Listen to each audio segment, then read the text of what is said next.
Vamos lá. Olá, pessoal. Eu sou o professor Eduardo Lima e eu estou aqui mais uma vez com o meu amigo, professor, doutor em Geografia, Hamed Maalouf. Ele é especialista em Oriente Médio e eu vou perguntar para ele a recente crise no Oriente Médio, que é a crise no Catar, a ameaça dos Estados Unidos de atacarem o Catar. Há muita desinformação nas redes. Um minuto, gente, que eu vou consertar aqui que está aberto.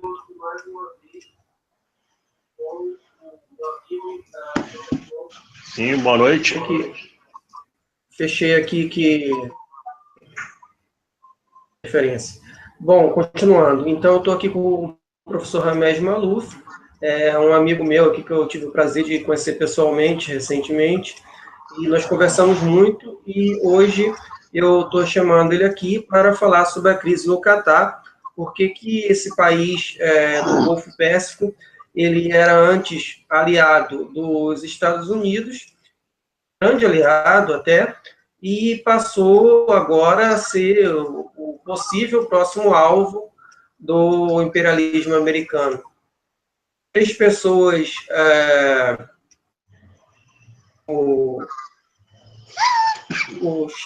tem três pessoas assistindo, então eu peço que essas pessoas compartilhem aí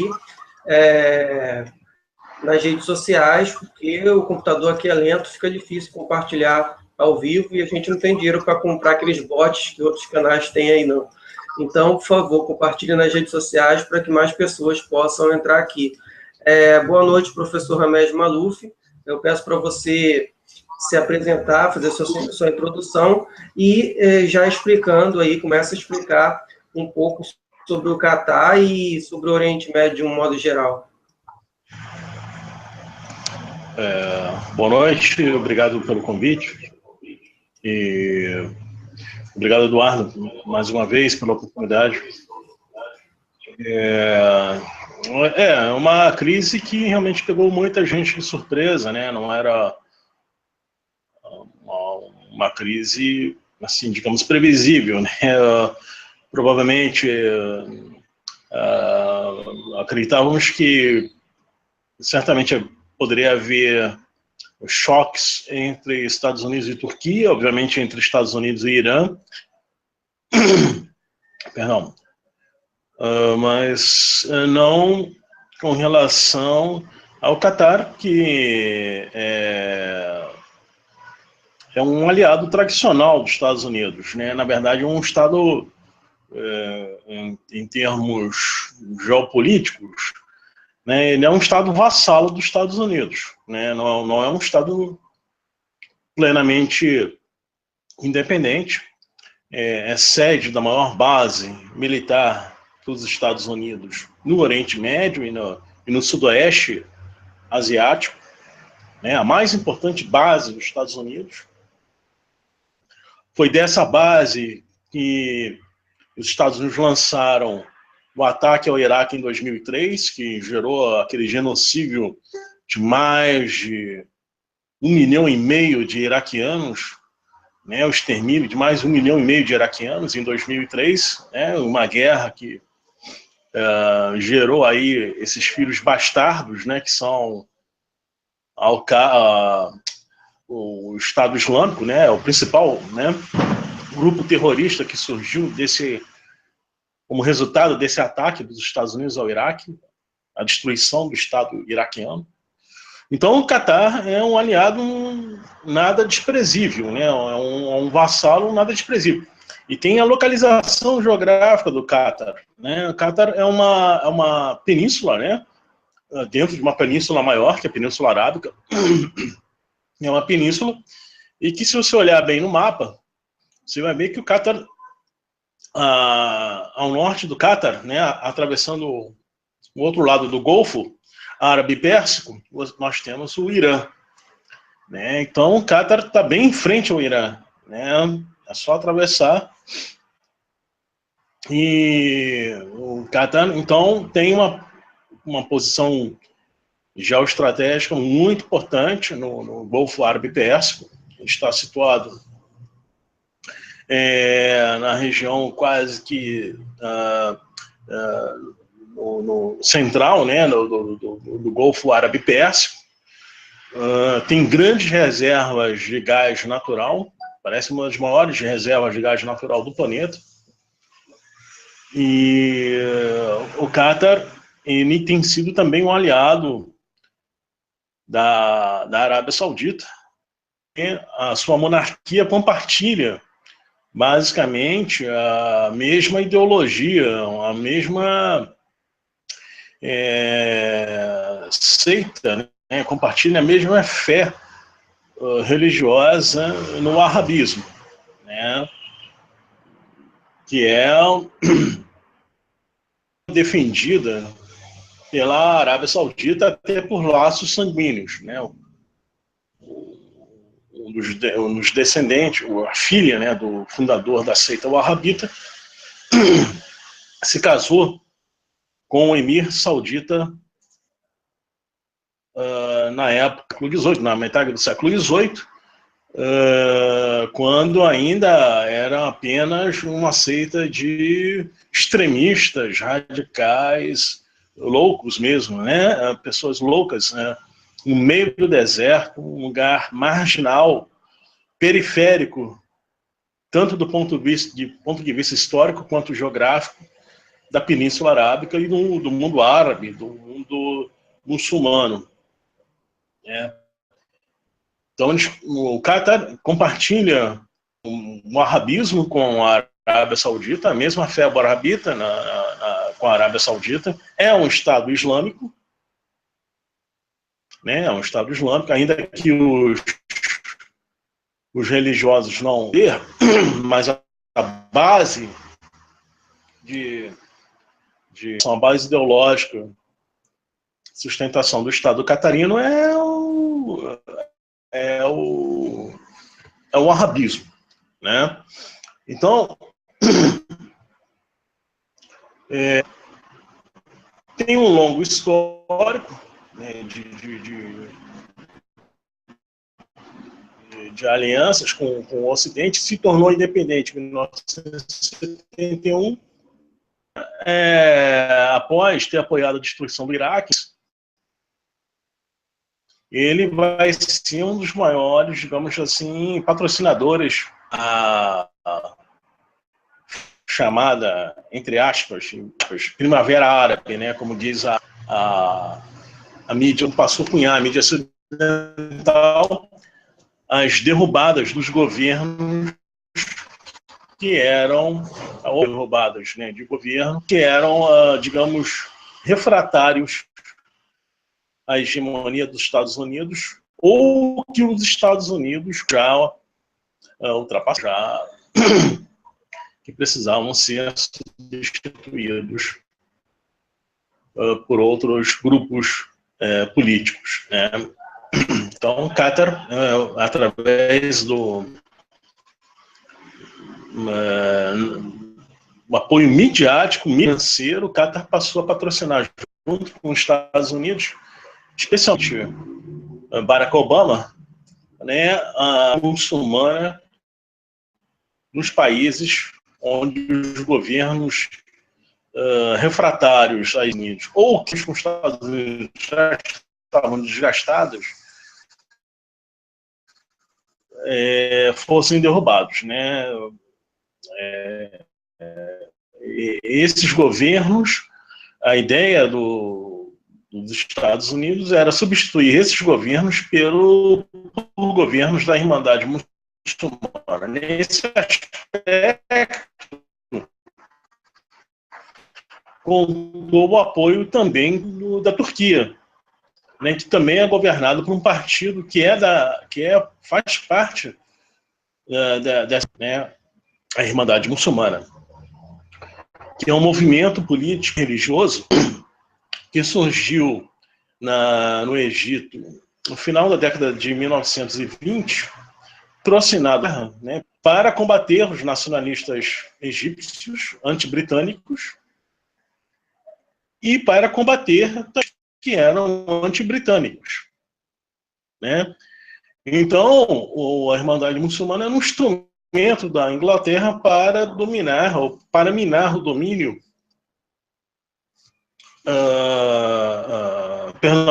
para minar os movimentos do Egito na década de 20, né, para legitimizá-los perante a opinião pública.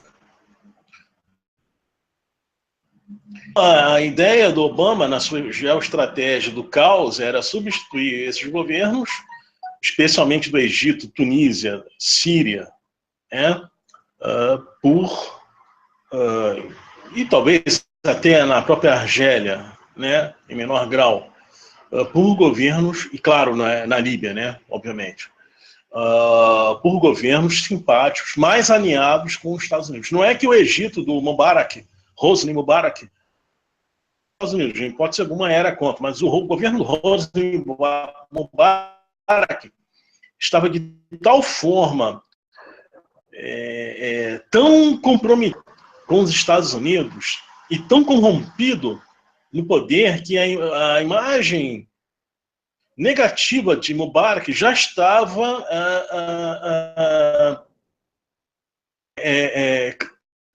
criando uma sombra muito negativa sobre os relações do Egito com os Estados Unidos e das relações do Egito com Israel. Então, os Estados Unidos acharam melhor derrubar, já tinha mais de 30 anos de um governo autoritário, não era próprio como muita gente fala, era um governo mais autoritário do que ditatorial, porque o parlamento funcionava, tinha uma constituição, tinha uma oposição atuante, né? Então, esse governo do Mubarak foi derrubado, né? E, enfim, depois também na Tunísia, outro ocidental corrupto demais, que comprometendo a imagem dos Estados Unidos na Tunísia. Então, esses dois governos foram derrubados por, né,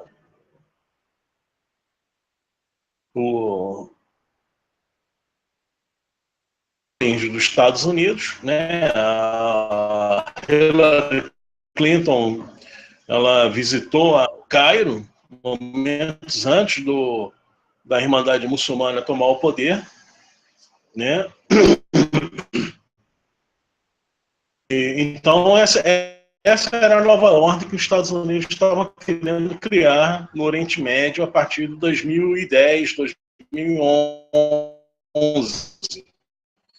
Com o governo do Obama.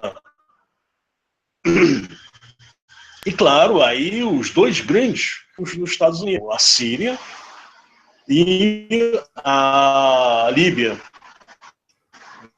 Dois grandes inimigos dos Estados Unidos, inimigos pelos Estados Unidos também de Israel, né? Era um caso de porque eram governos revolucionários, aí já uma outra questão. Não eram governos autoritários, corruptos, mas eram revolucionários, ainda que desgastados um pouco pela longevidade. E foi assim um braço direito do Obama naquela região, nos governos, na promoção de guerras contra a Líbia e contra a Síria.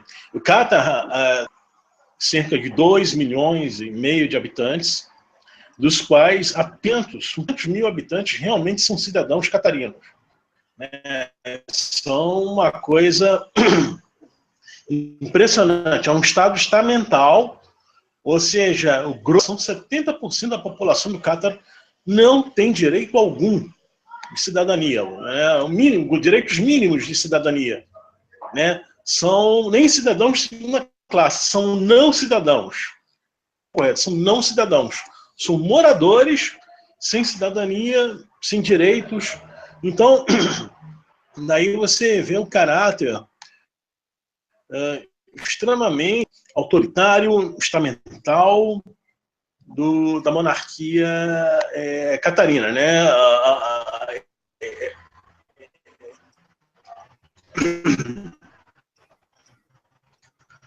A monarquia autônoma no poder desde meados do século XVIII, né? Eles mantêm esse checado, esse mirado, né? Que oficialmente do Catar, sob proteção inicialmente britânica até 1971, e a partir de 1971, informalmente, a hegemonia, o domínio dos Estados Unidos, né? A gente não pode esquecer que a Inglaterra se retirou finalmente do Golfo Árabe-Pérsico, né? E quando a Inglaterra se retira do Golfo Árabe-Pérsico, em 1960, criou um problema geopolítico muito sério para os Estados Unidos. E os Estados Unidos que estavam se chafurdando lá no Pantanal, no Pantanal lá do Vietnã, os Estados Unidos então delegaram do Irã o papel de xerife do Sudoeste Asiático, né, do Oriente Médio. O grande xerife seria o Irã. E o Richard Nixon superarmou o Irã. O Irã se tornou uma das maiores potências do mundo, não apenas do Oriente Médio, mas do mundo, um dos países mais bem armados do mundo. E o Irã, ele passou a ter pretensões expansionistas, né? Ele anexou 2 ilhas que pertenceriam ao Emirados Árabes Unidos e proibiu, vetou a inclusão do Bahrein, do Emirado do Bahrein, nos Emirados Árabes Unidos, que é uma federação de emirados, né? O nome, pelo próprio nome, né? Vocês já devem perceber. Árabes Unidos. Até no nome do país é uma cópia dos Estados Unidos e do Reino Unido, da Grã-Bretanha e Irlanda do Norte. Quer dizer, isso já mostra aí a condição colonial, até no nome que eles adotaram, né? Emirados Árabes Unidos. É um país sem nome. Designa a forma constituição territorial e governamental, né? Há um nome topográfico, um nome nacional, étnico. Não, ele se refere à sua forma governamental, uma repetição do que ocorre com os Estados Unidos da América e Reino Unido da Grã-Bretanha e Irlanda do Norte. Então, quando a Inglaterra sai do Oriente Médio, os Estados Unidos designa como esse xerife do Oriente Médio, né? E o Irã vai ter pretensões, e óbvio que esses checados, né, se sentiram um pouco que intimidados, né? Então a Arábia Saudita passou também a exercer uma influência nesses checados no Golfo, uma forma de contrapor, né, essa hegemonia iraniana no Golfo Árabe-Pérsico que os Estados Unidos conferiu, né? E claro, encurralando o Iraque, né, na época sob Saddam Hussein. Então aí está um pouco da origem do Catar, né? E essa relação com o Irã, né? O fato do Catar estar de frente ao Irã, assim como os Emirados Árabes, né, estão de frente ao Irã, fizeram com que esses países tivessem uma relação, digamos assim, ambígua, né, com o Irã, né? O Irã, mesmo após a Revolução de 1979, né, independente. Então, o Qatar ele não rompeu, no caso, relações com o Irã, né? Tem uma embaixada iraniana no Qatar, assim como o Irã tinha uma embaixada na Arábia Saudita. Eles também têm um empreendimento conjunto com relação ao gás do Catar, não é? Eles têm esse projeto aí, né, para desenvolver esse empreendimento de explorar o gás, né, no Golfo Árabe Pérsico, um empreendimento, uma joint venture, né, do Irã com o Qatar, né, nessa região. Então,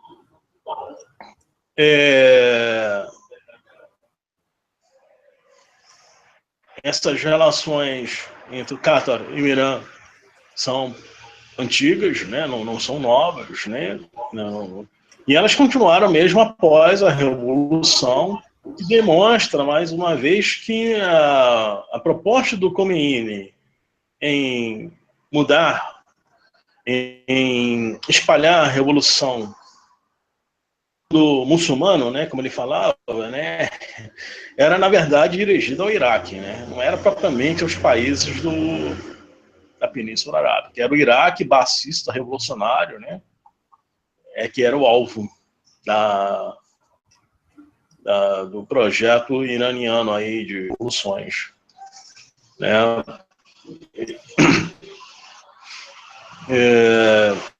Isso então de um lado, mas o Qatar também,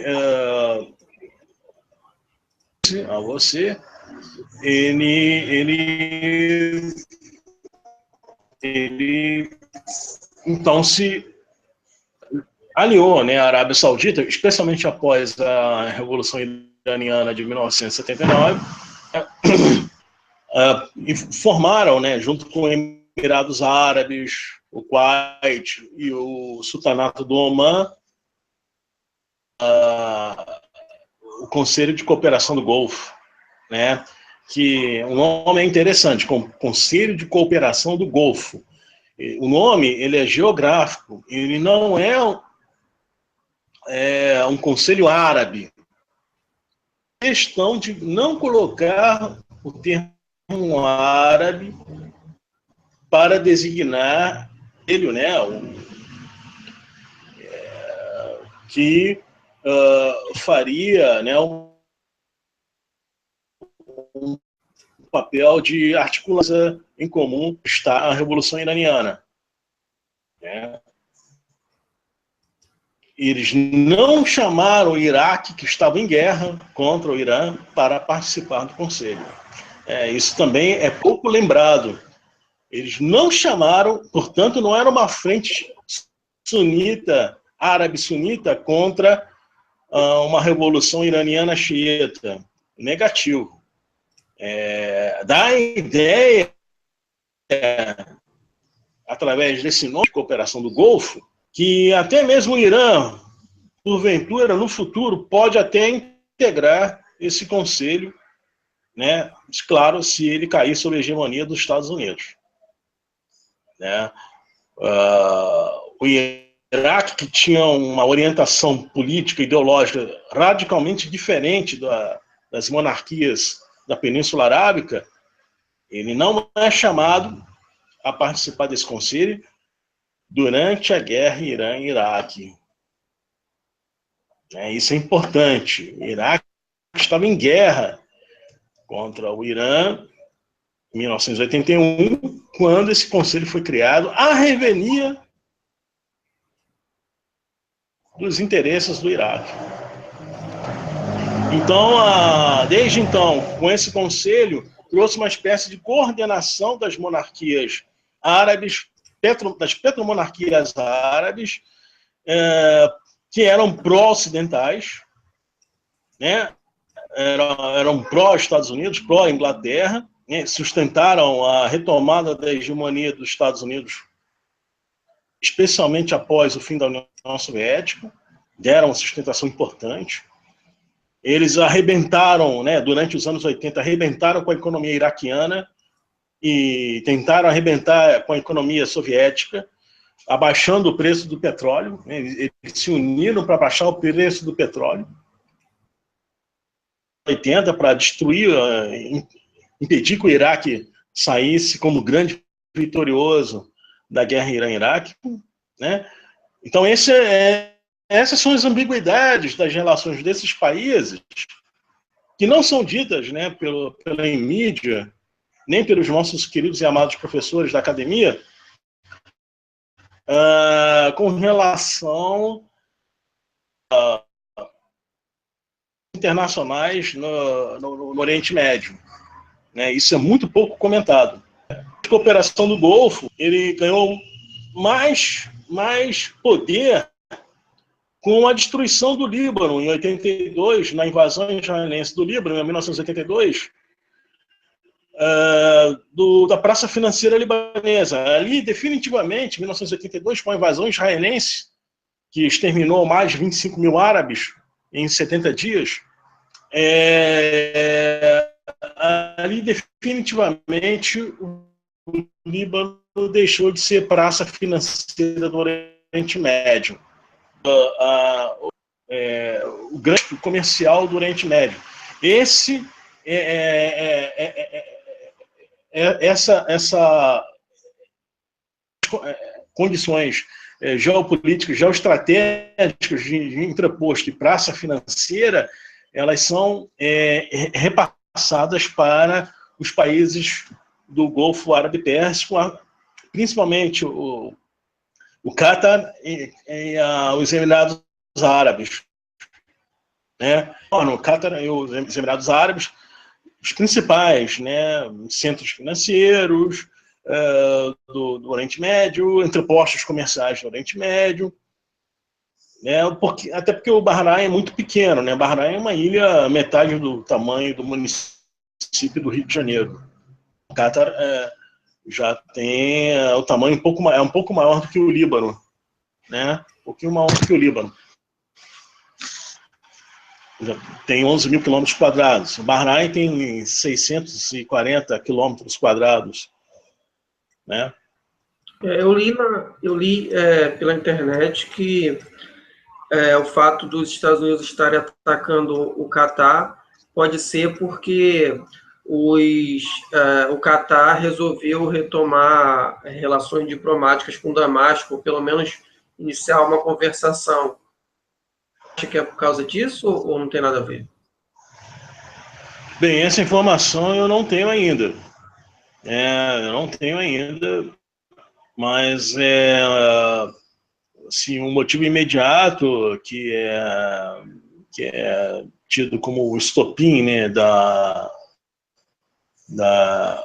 ruptura entre o Catar e Estados Unidos, ainda que não seja uma ruptura formal, né, é a questão do Catar à Irmandade Muçulmana, né? E aí a Irmandade Muçulmana os ramos muçulmanos, especialmente o ramo palestino da Irmandade Muçulmana, que é o Hamas, né? O Catar, ele dava abrigo, né, a líderes do Hamas que haviam saído por vontade própria de Damasco logo no início da guerra na Síria, em março de 2011. Né? Eles abandonam a Síria por vontade própria e vão se aliar, né, ao Catar, que queria derrubar o governo do Baas na Síria. O Catar nunca escondeu o desejo de derrubar o governo na Síria. Né, vamos aqui resumir a questão.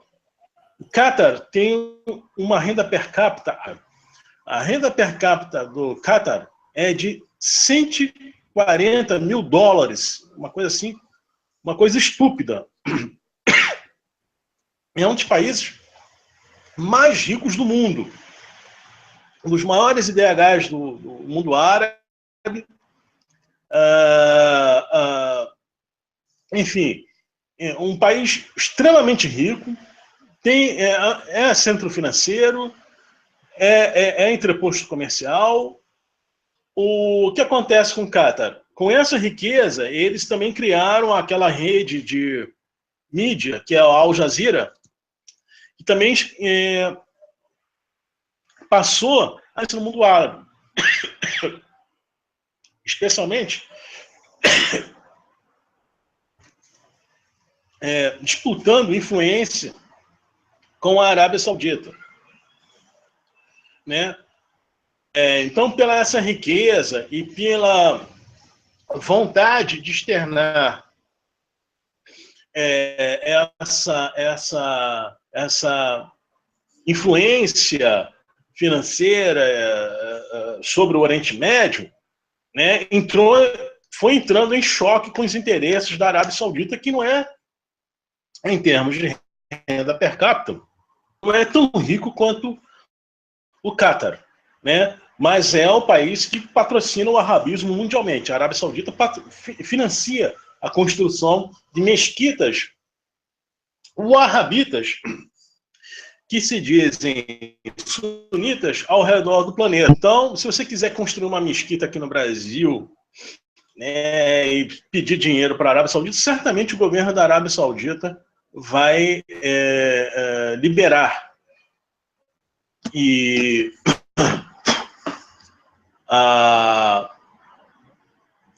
eles então começaram a ter uma espécie de disputa de influência no Oriente Médio e de zonas de influência no Oriente Médio.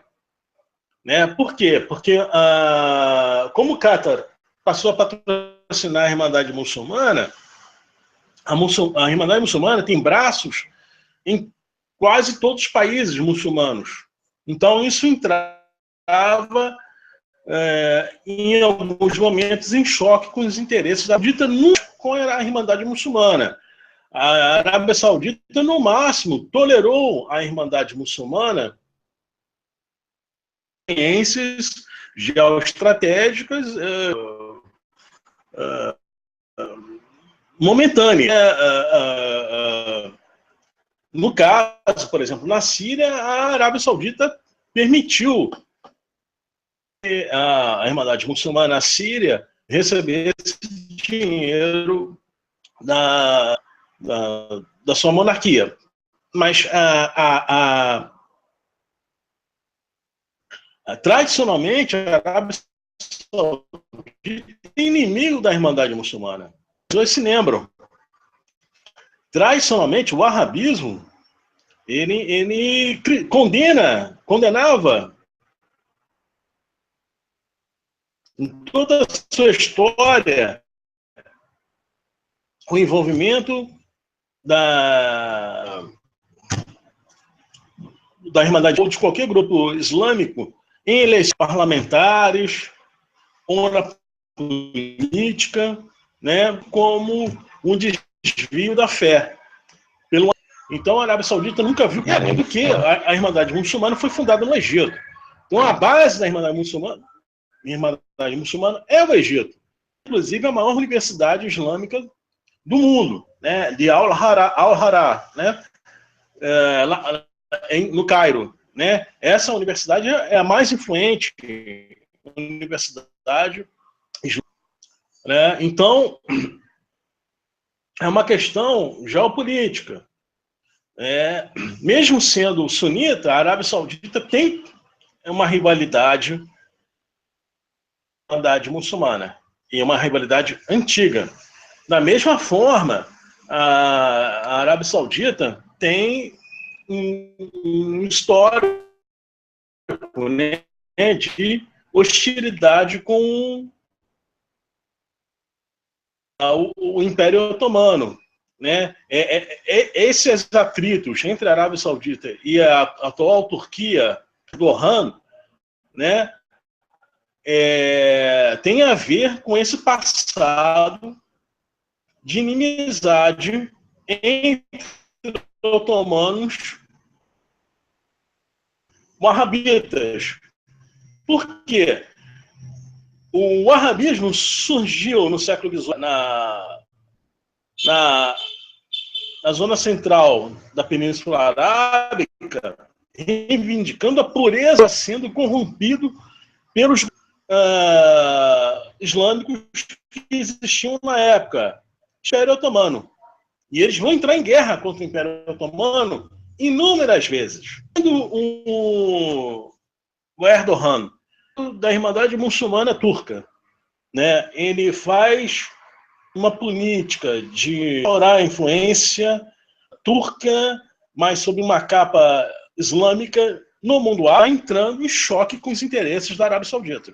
E a Arábia Saudita nunca escondeu essa hostilidade com o otomanismo, o neo-otomanismo do Erdogan.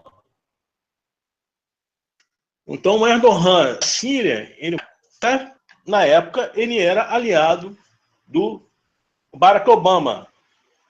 Isso entre 2010 e 2012. Ele vai se aliar com o Qatar para destruir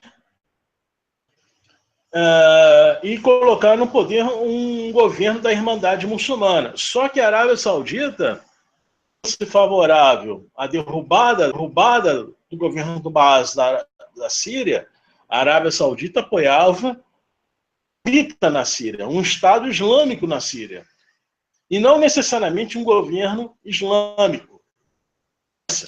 Estado islâmico para governo, né, islâmico. Governo islâmico significa um governo de um partido islâmico. Agora, um Estado islâmico significa que são instituições islâmicas que formam um Estado, né, que formam que dominam o território e formam um Estado islâmico, né? Por isso, esse choque entre a Al-Qaeda com o Estado Islâmico e entre o Exército Livre da Síria, um grupo terrorista mercenário patrocinado pelos Estados Unidos, Turquia e Catar, Estado Islâmico, né, o Daesh, né, Estado Islâmico da Síria e do Iraque, né? Então essa é outra razão do choque entre a Saudita e o Qatar. Essa questão, essa velha rivalidade entre a Arábia Saudita, entre os wahhabitas e a Irmandade Muçulmana, entendeu? Na verdade, são uma rivalidade por conquistar. Fora isso, né, tivemos aí a mudança de governo nos Estados Unidos, né, onde o Barack Obama ele tinha uma política que era continuidade do Bush, ela foi basicamente continuidade do Bush, Bush filho, né, que era a geoestratégia do caos. Estratégia do caos. Toda a zona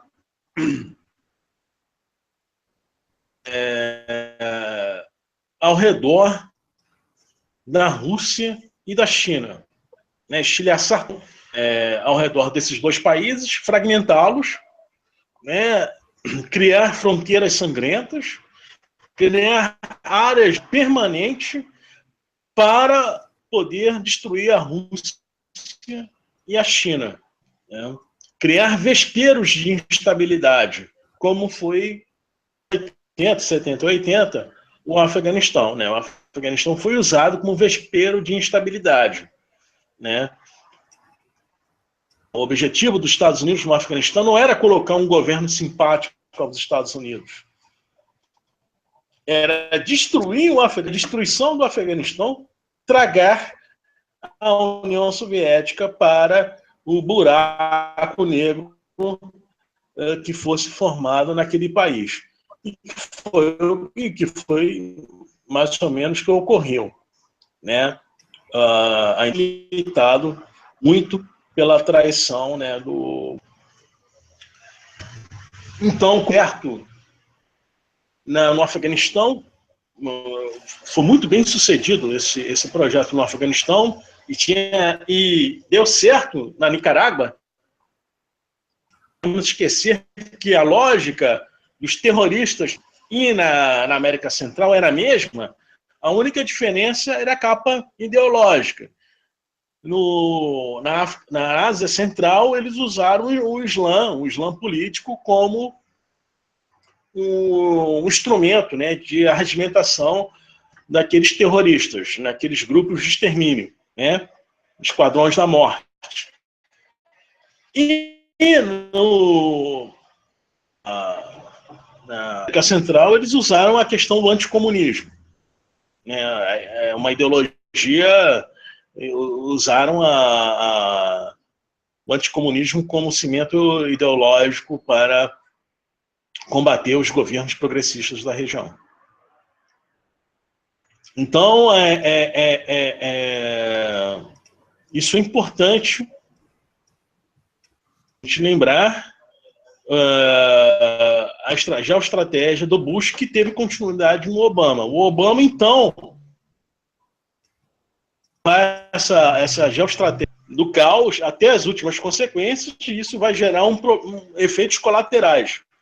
Os principais efeitos colaterais foram a reaproximação com a Rússia e a aproximação da Turquia com a Rússia.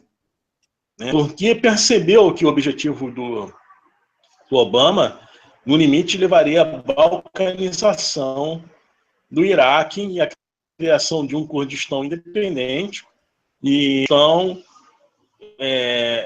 seria uma ameaça à população curda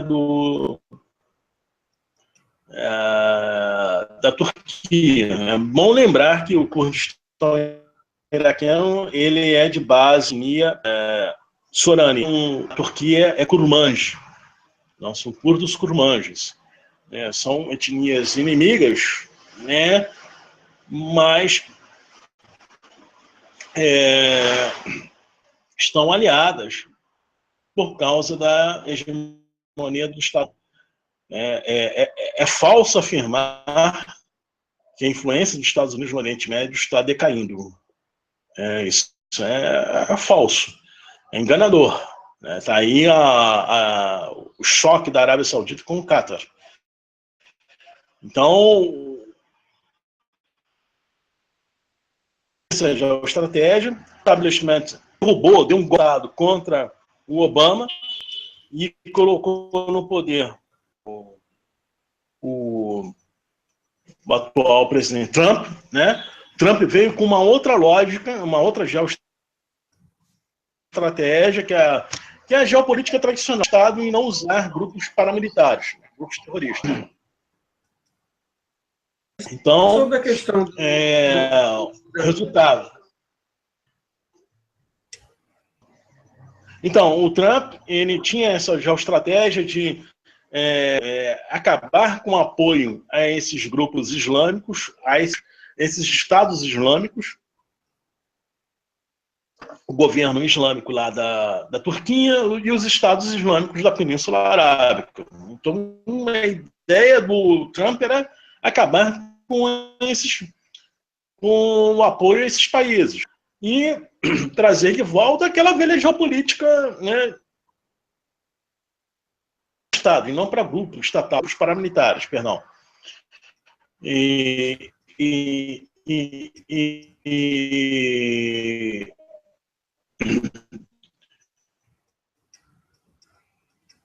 A gente está pressionando a Arábia Saudita a cortar a relação com esses grupos terroristas, da ONU, enfim, os grupos terroristas que estão na Síria. E aí, a meu ver, o secundário não revelado é balcanizar a Síria. Há um Kurdistão lá na Síria e no Iraque, né? Dois Kurdistões ou um Kurdistão. Isso aqui um Kurdistão Sorani ou um Kurdistão Kurmanj. A gente não sabe, mas me parece essa ser a agenda oculta dele no crescente fértil.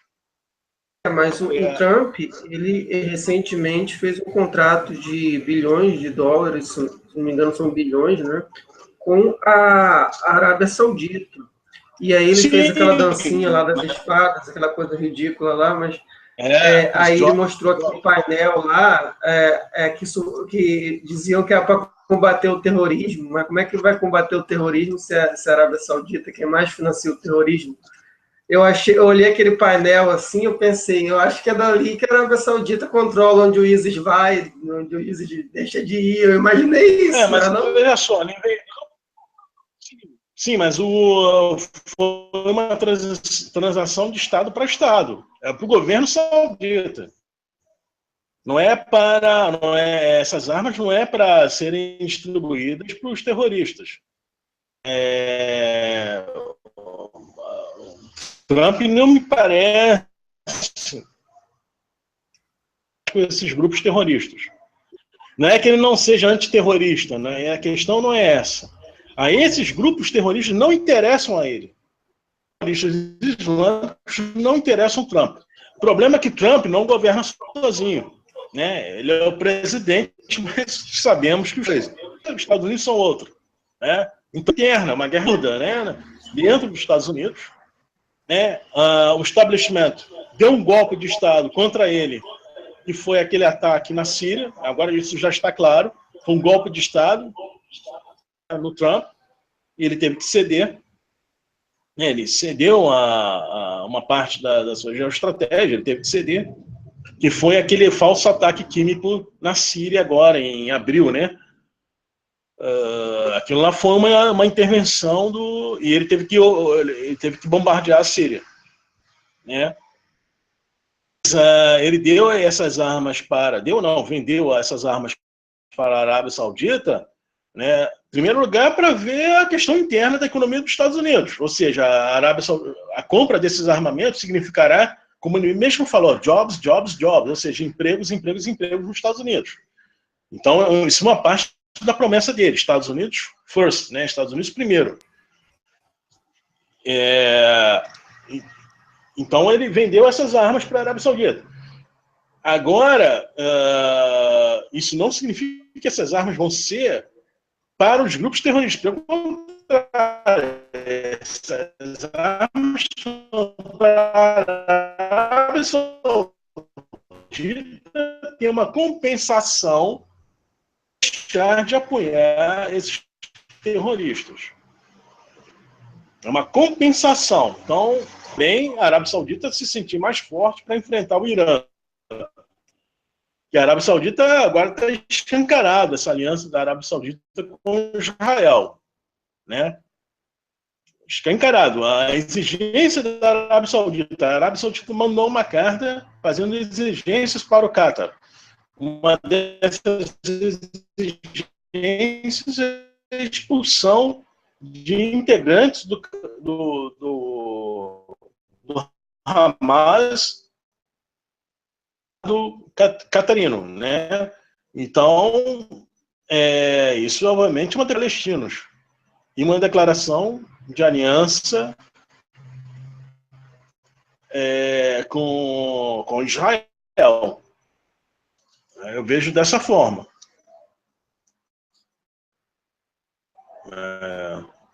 Então, Eduardo?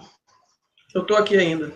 Só tirei a imagem para ver se a conexão melhora. Eu estou aqui ainda. Está me ouvindo?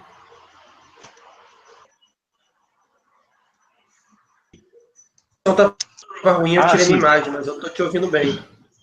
Entendi. Então, certo, tudo bem. Então, vamos compensar. Tá ótimo.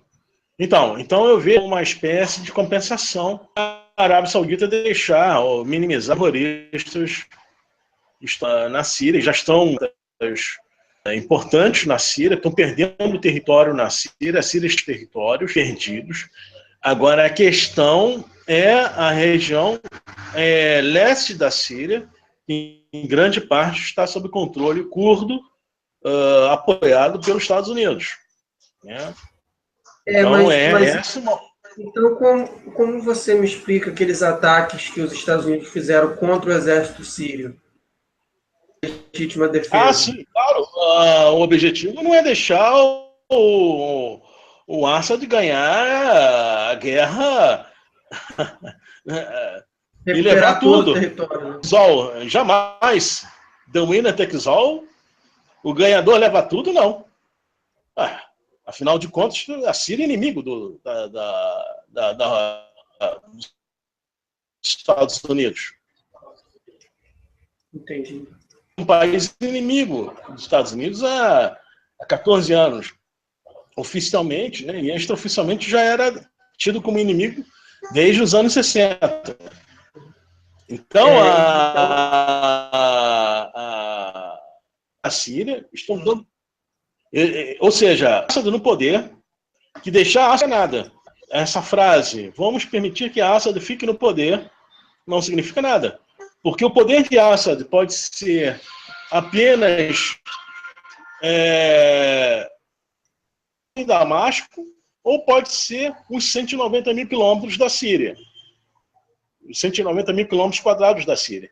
E eles estão dando demonstrações muito claras de que não vão permitir que a Síria reconquiste 100% do seu território. Sinais muito claros e muito evidentes. E é estranho que ninguém comente, que ninguém defenda não, a integridade territorial da Síria. Quem defendeu a integridade territorial do Iraque? Né? Nós sabemos que existe dentro de setores, especialmente da esquerda brasileira, que é colonizada, né, pela esquerda europeia e Yankee, dentro da esquerda colonizada brasileira, amplos setores apoiam o Kurdistão democrático, né, integrador dos povos, que não corresponde à realidade no terreno. Esses curdos, curmanjes do YPG, que agora estão com uma outra capa, transmutados em outra capa, que é as Forças Democráticas da Síria, estão promovendo limpeza étnica nas regiões que eles controlam, contra árabes, assírias e outras, né, turcomenos, contra os turcomenos, dentro da Síria, né, na região leste da Síria. Até usar o nome de Rojava, que é um nome que não existe. Não existe região Rojava. Rojava é um termo geopolítico, geoestratégico, significa ocidente do Kurdistão iraquiano. Né? É um termo usado pelos Estados Unidos para designar o ocidente do Kurdistão iraquiano. A questão são várias questões, são 3 questões centrais aí. Tem um Kurdistão iraquiano independente. 2, se esse Kurdistão iraquiano vai se juntar com o Kurdistão sírio, ou 3, se haverá um Kurdistão iraquiano e um Kurdistão sírio. Ou seja, um Kurdistão Sorani e um Kurdistão Kurmanj,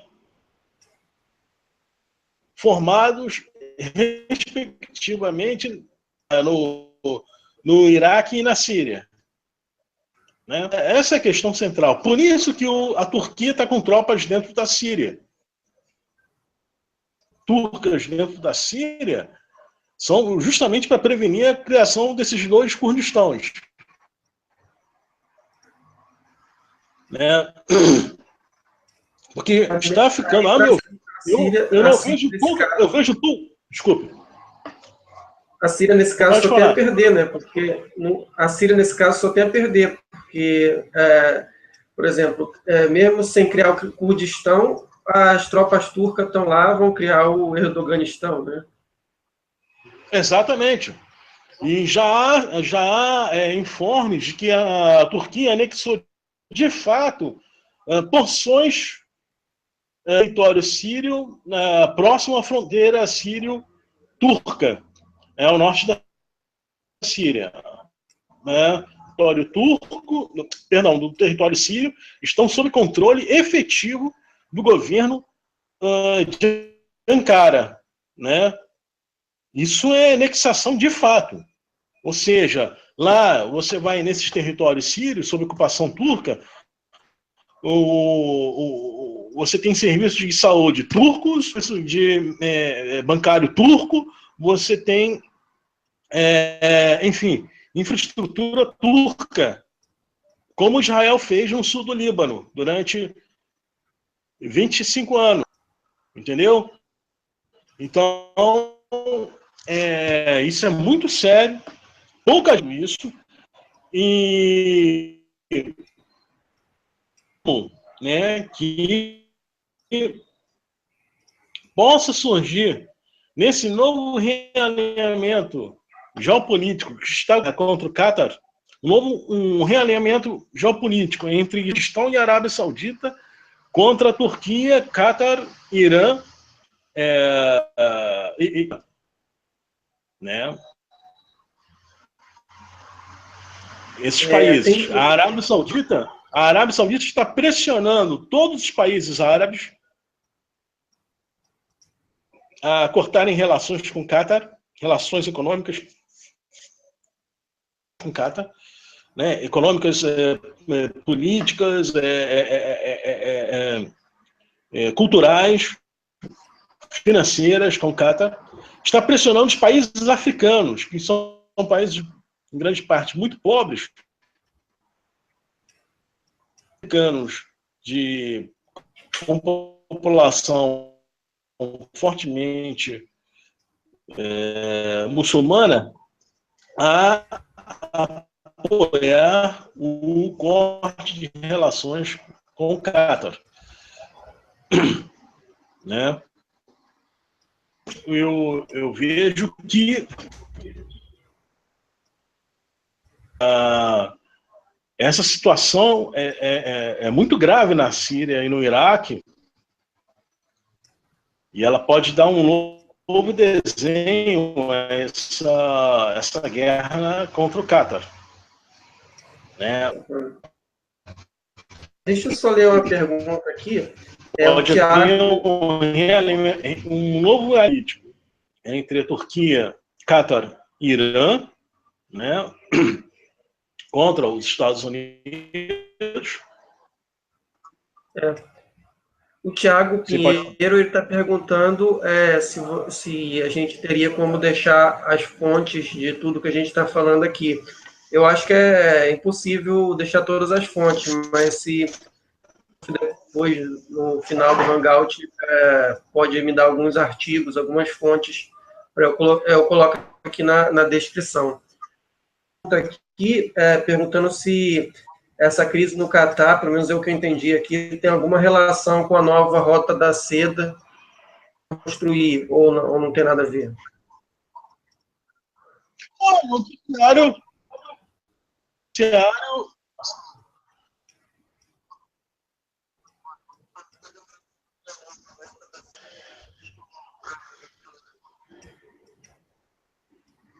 É possível. É claro que isso é uma forma de desestabilizar a criação dessa rota da seda. Óbvio, a geoestratégia dos Estados Unidos é cercar a Rússia e a China, confinar esses dois países e isolá-los, né?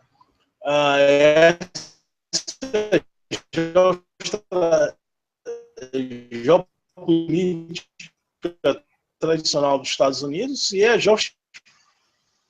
Eles são de cada país.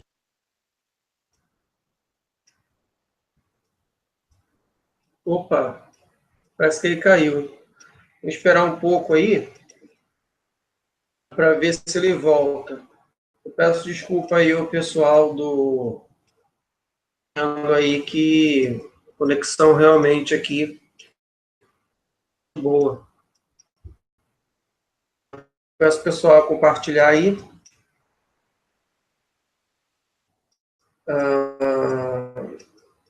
Tem aqui o Tiago Magalhães também chegou aqui. Tiago, Tiago Pinheiro, que fez a pergunta, doutor William, bem-vindo. Tem o Sidney, que sempre está aqui. E também o Jarbas, perguntando sobre a questão do petróleo.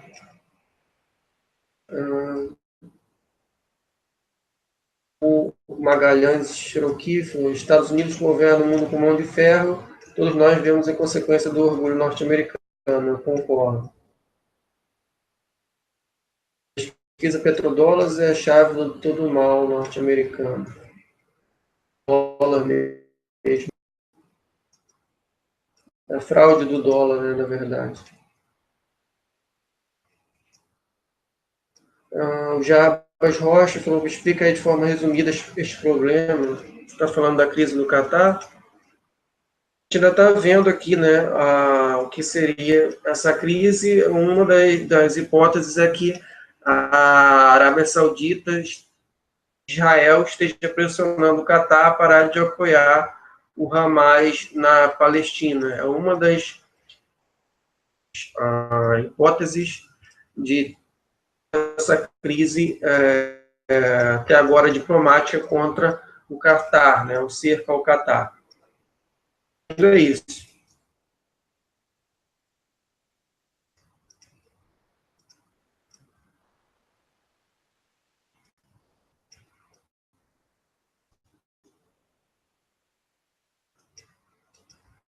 Eu vou ver se ele vai voltar.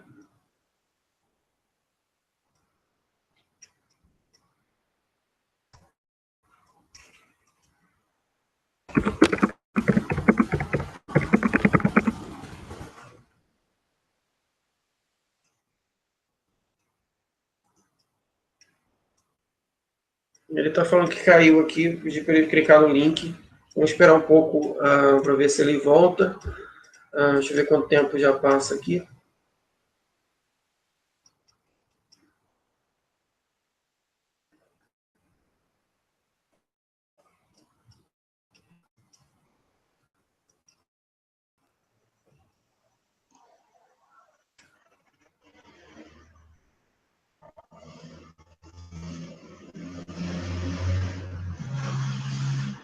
Pode voltar a falar aí, a gente está esperando. Bem, agora esqueci, acabei esquecendo a pergunta. Era cedo, mas eu acho que você já explicou. A ideia é desestabilizar mesmo. Eles vão permitir que a China construa essa rede de infraestrutura que no passado, há cerca de pelo menos 200, 300 anos, até quando essa rota existiu, né? Até o domínio britânico, a China era a maior potência econômica do planeta. Né? A maior potência militar, a maior potência econômica. Ora, se os Estados Unidos permitem que a China construa a Rota da Seda, então eles estão permitindo que a China volte a ser a maior potência militar e econômica do planeta, o que sempre foi desde 2.200 anos atrás. Né? Isso é... Não tem como. Claro que os Estados Unidos vão desestabilizar e não permitir que isso ocorra. Na sua opinião, no Trump até agora, você acha que o governo Trump tem conseguido impedir elas cresçam, ou o governo, tanto Obama como o Trump, apesar de tudo, fracassaram nessa iniciativa? Ou seja, até agora, apesar de tantas mortes, né, que causaram, eles não estão conseguindo impedir essa integração da China e da Rússia e esse ressurgimento dessas duas potências. Sim, isso aí é o efeito colateral do processo de de exercício, né, do poder global dos Estados Unidos, né? O efeito colateral desse processo não é por causa do Trump ou do Obama. É um processo que vem desde o fim da União Soviética, ou seja,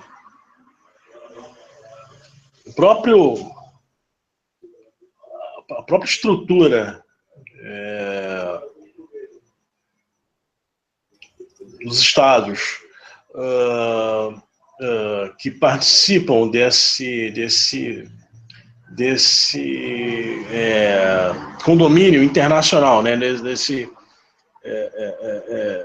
sustentado pelos Estados Unidos, ele mesmo produz esse efeito colateral que é o ressurgimento da Rússia e da China, né, que eram países que eram aliados dos Estados Unidos. A Federação Russa, quando surge em 1993, era aliado dos Estados Unidos, com a promessa de que os Estados Unidos não expandiriam a OTAN para as fronteiras da Rússia.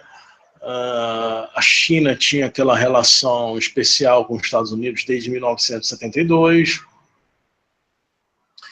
Então, eram aliados dos Estados Unidos, não eram inimigos dos Estados Unidos. Por isso que na década de 90, que foi aquele horror, né, aquela tragédia descomunal, porque a União Soviética acabou e os Estados Unidos continuaram sendo a única superpotência militar e superpotência econômica. Ainda que o Japão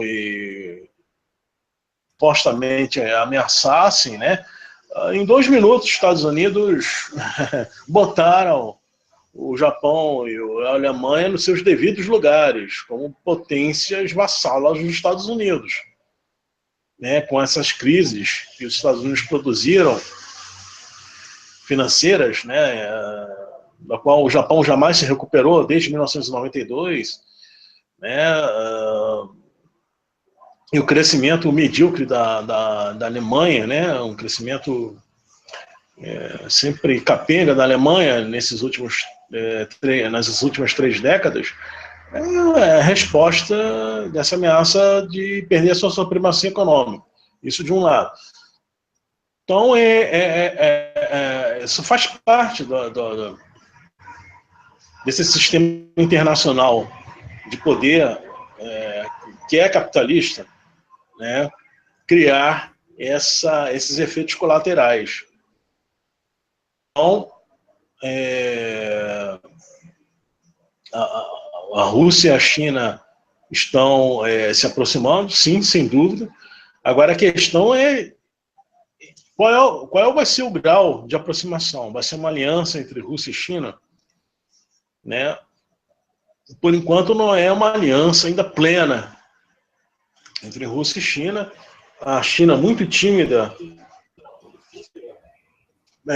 ainda nas relações internacionais, a sua atuação no sentido militar. A China e a Rússia continuam ainda endossando muitos aspectos da política internacional dos Estados Unidos, né? Por exemplo, guerra ao terror. Né? Guerra ao terror. O que é guerra ao terror? Produzido pelos Estados Unidos e seus vassalos regionais. Esse é o terrorismo. Terrorismo internacional é a política dos Estados Unidos e de seus vassalos regionais ao redor do planeta. Os Estados Unidos patrocinam o terrorismo internacional. Quando derrubam um governo, quando destroem um país. Isso são formas de terrorismo e óbvio que isso vai ter um efeito colateral. Como é que você invade um país, destrói o governo desse país, Estado, destrói todas as instituições que mantêm esse país em pé, e depois diz que está levando democracia, né, que está levando liberdade, e sai, e vai embora e deixa o país arrasado. Ou então continua ocupando, patrocinando gangues locais, né, máfias locais para destruir o que resta desse país. Né? Isso está acontecendo na Ásia, vai acontecer na América Latina. O que está acontecendo na Síria já estão fazendo em pequena escala na Venezuela, nesse exato momento que nós estamos conversando.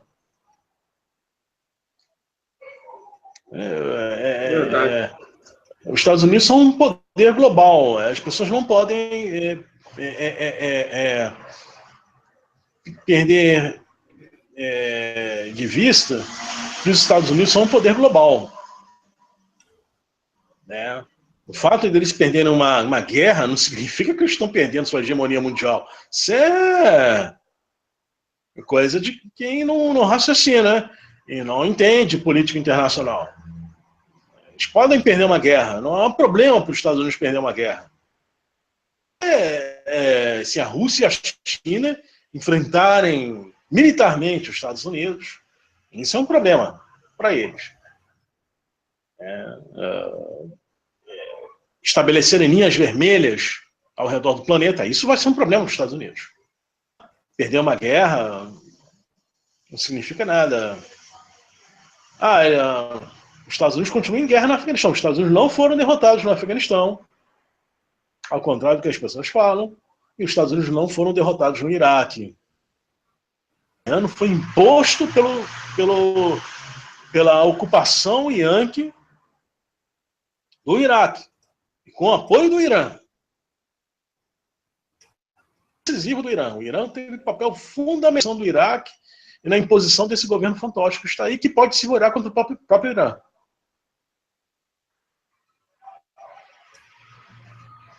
Então, que há um jogo duplo, né, do Irã com os Estados Unidos, né? Esse jogo duplo. E essa ameaça dos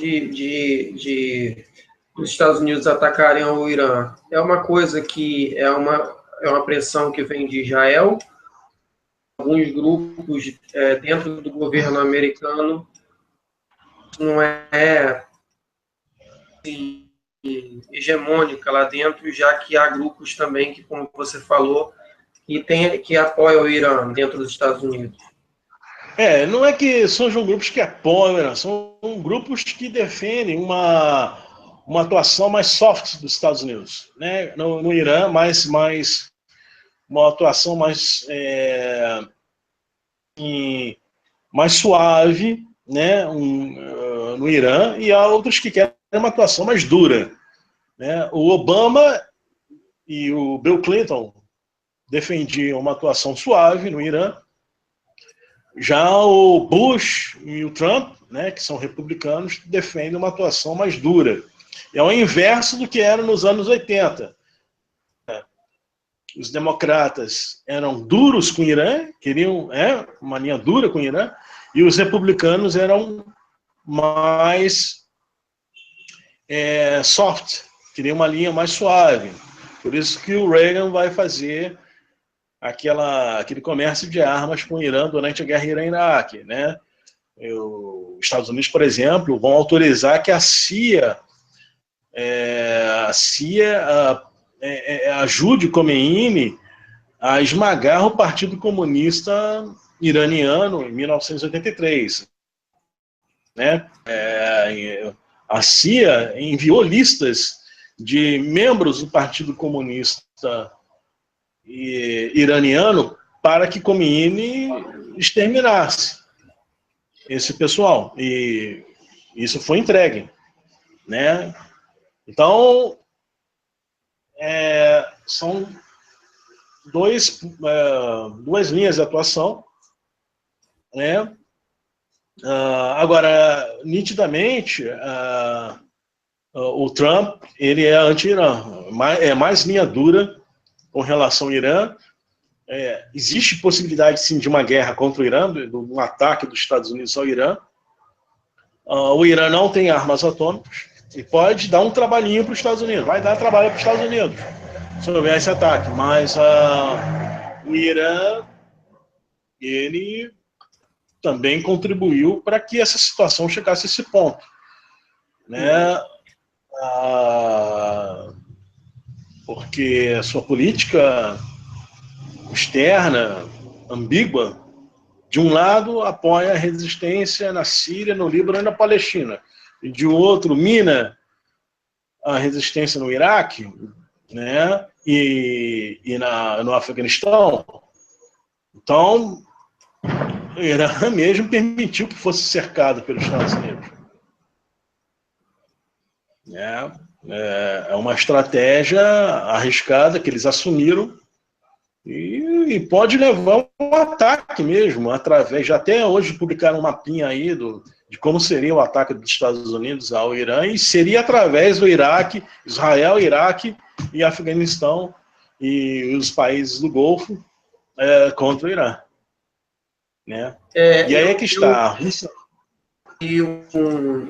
um artigo do Seik, e ele fala que o Irã ele ia ser um páreo duro se ele fosse atacado, mesmo se fosse pelos Estados Unidos com Israel. Ele falou que ia acontecer uma coisa parecida com o que aconteceu na Síria, porque a China e a Rússia iam mandar armas para o governo do Irã, os terroristas, enfim, dentro do território. Né? A questão é o seguinte... A Rússia e a China podem enviar armas para o Irã, mas vão enviar suas forças armadas para o Irã? Essa é a questão. Aí vai ser uma terceira guerra mundial. Isso aí, ou vai fazer aí é que tá, né? Porque se for para do ponto de vista político, venceu, né? Mas e olha como é o estado do país agora, né? Isso é outra... E digo mais, o Irã, em termos de divisão étnica, é uma estratégia para os Estados Unidos. Em termos de... é muito mais dividido do que qualquer país árabe, né? O Irã, eu não sei os países da Península Arábica, né? Os checados do Golfo da Península Arábica. Mas o Irã, apenas 51% é etnicamente, que nós chamamos vulgarmente de persas, né? Você tem outras etnias, como os Mazandaranes, os armênios, os azeres, os baluques. Esses aí formam 49% da população. Tem árabes, tem 3 a 4 milhões já. Tem os curdos, né? São também 4 milhões, 3, 4 milhões de curdos no Irã. É um país que não é homogêneo do ponto de vista étnico. E os Estados Unidos têm esses planos de balcanização, como eu disse a você no início da explanação. A geoestratégia local significa implodir cada um desses países que cercam a Rússia em pequenos estados, pequenos territórios étnico-confessionais. Criar fronteiras sangrentas, fronteiras de ódio.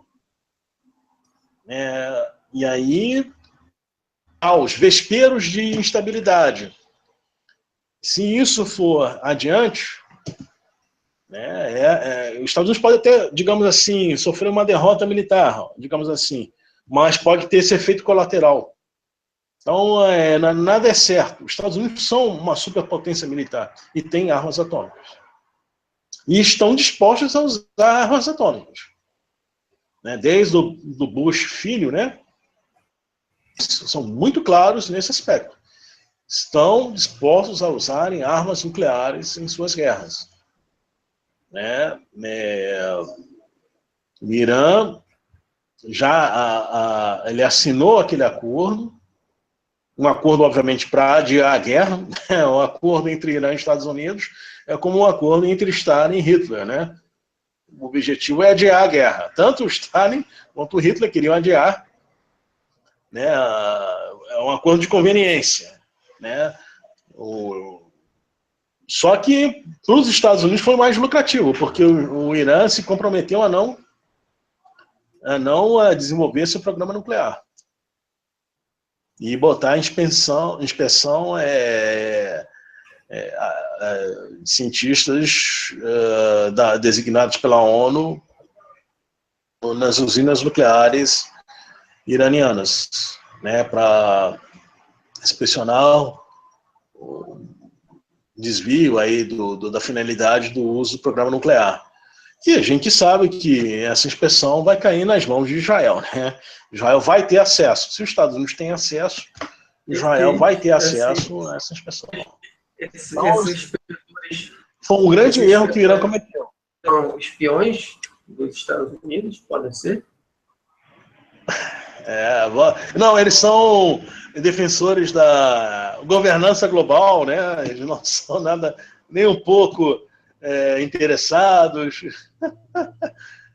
A diferença do Irã para a Coreia do Norte: o Irã é capitalista.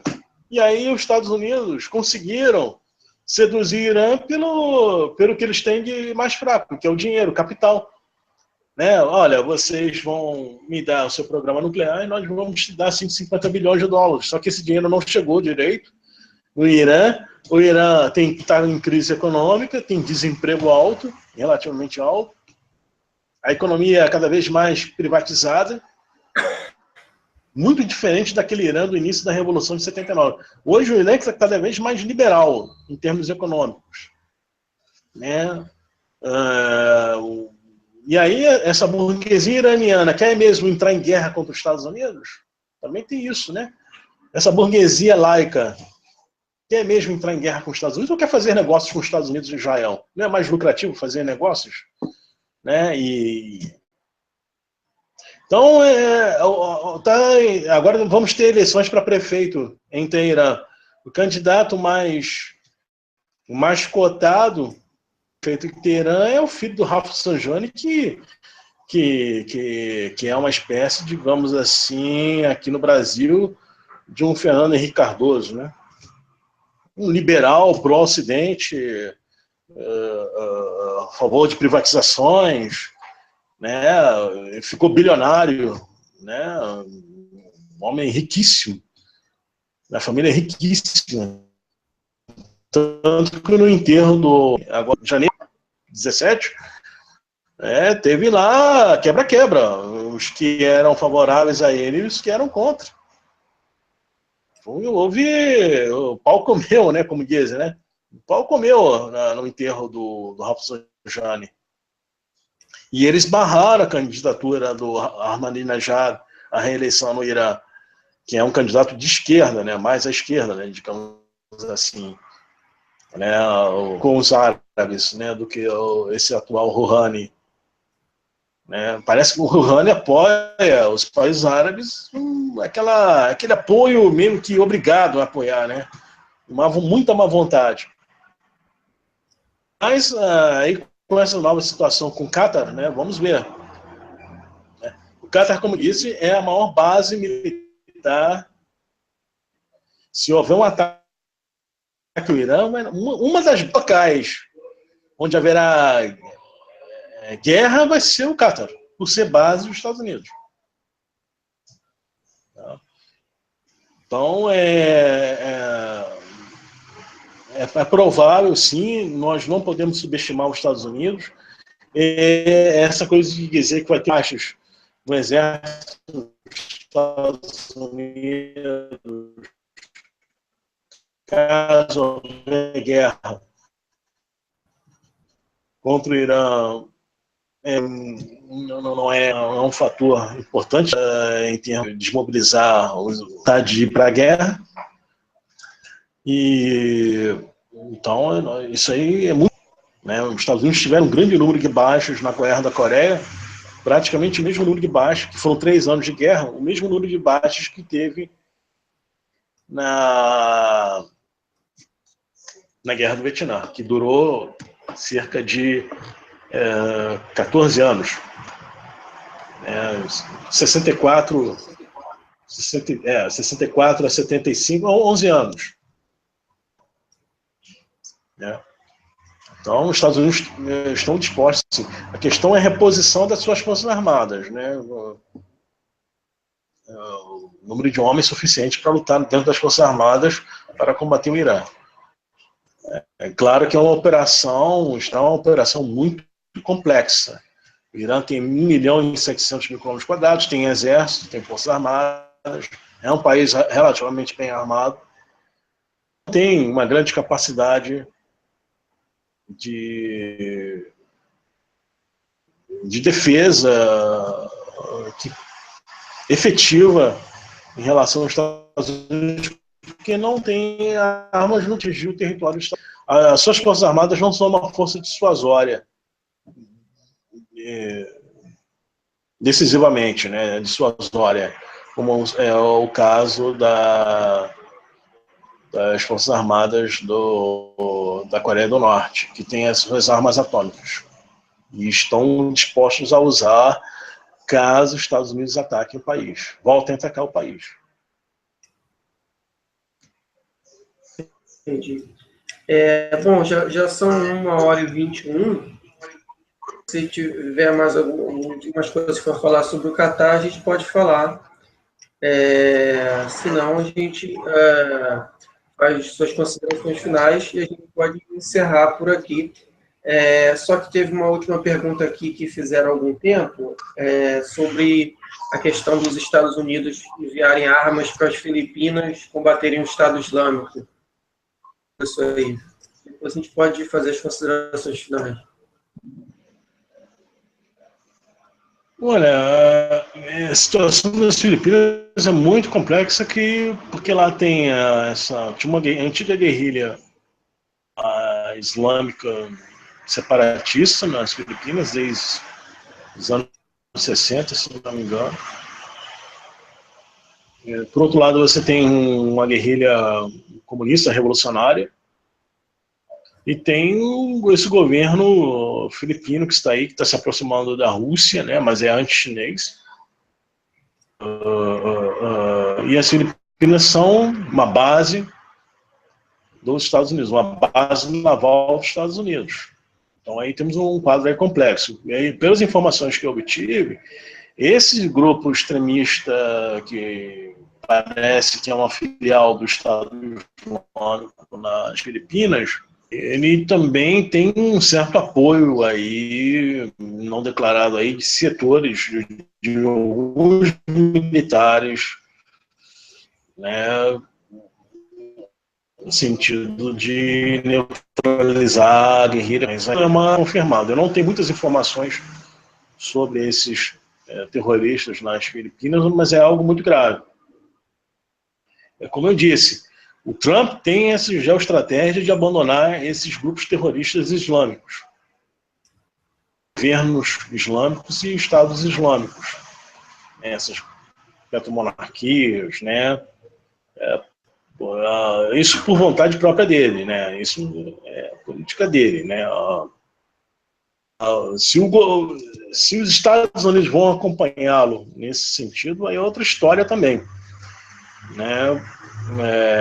Muitas decisões são a revelia do presidente dos Estados Unidos, entendeu? Então, o que pode estar acontecendo nas Filipinas pode estar sendo a revelia do Trump. Mas o Trump não é o presidente, não manda em tudo.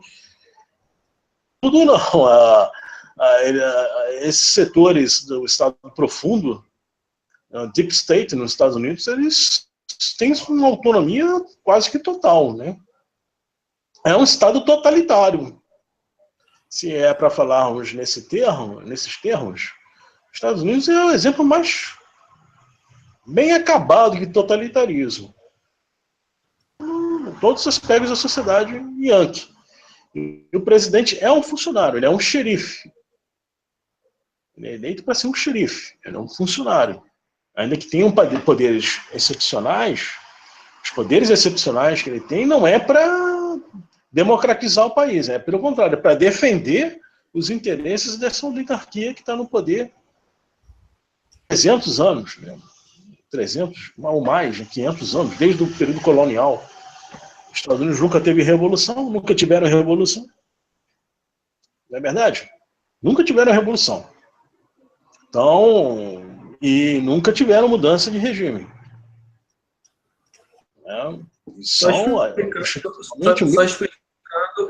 Só explicando que o professor Ramés Maluf não considera que a tão falada, né, principalmente em filmes, Revolução Americana, como uma revolução de fato. Na verdade, foi uma coisa bastante reacionária, né? foram feitos Olha, por quem não queria o fim da escravidão, como você já falou, né? sim, a independência dos Estados Unidos foi proclamada pelos senhores de escravos em rebelião contra havia abolido a escravidão nas Ilhas Britânicas, né? E quando falei Ilhas Britânicas, não estou falando da Irlanda. Irlanda não é ilha britânica. Estou falando das Ilhas Britânicas. Então, nas Ilhas Britânicas, a escravidão foi abolida em 1772. Então, isso levou os senhores escravos dos Estados Unidos a ficarem em alerta e eles falaram, olha, se eles aboliram lá na metrópole, vão abolir aqui na colônia. Então, eles começaram a rebelião, a fronda. Não é revolução, é fronda. Né? E não sou eu que estou falando. São historiadores, especialistas como o Gerald Horne, né, o professor Domênico Losurdo, o Leandro Carnal aqui no Brasil. O Leandro Carnal ele falou, olha, isso não foi propriamente uma revolução, não. Foi um movimento muito mais reacionário do que revolucionário. A escravidão continuou. Os Estados Unidos eram capitalistas antes da independência, continuaram capitalistas depois da independência. A burguesia escravocrata, as colônias sob o jugo da Inglaterra, continuou governando os Estados Unidos após o fim do jugo da Inglaterra. A mesma burguesia, os mesmos senhores de escravos. Né? E outro motivo da guerra contra a Inglaterra foi que eles queriam expandir territorialmente suas propriedades e para isso eles precisavam exterminar os índios para roubar-lhes as terras. Como é que os montes Apalaches fossem impedisse que eles ultrapassassem os montes Apalaches, né, a sua expansão territorial, então eles fizeram guerra contra a Inglaterra para expandir seus territórios, suas propriedades.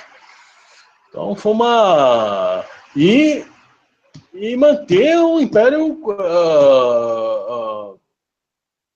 domínio colonial sobre países do Caribe, né, suas relações comerciais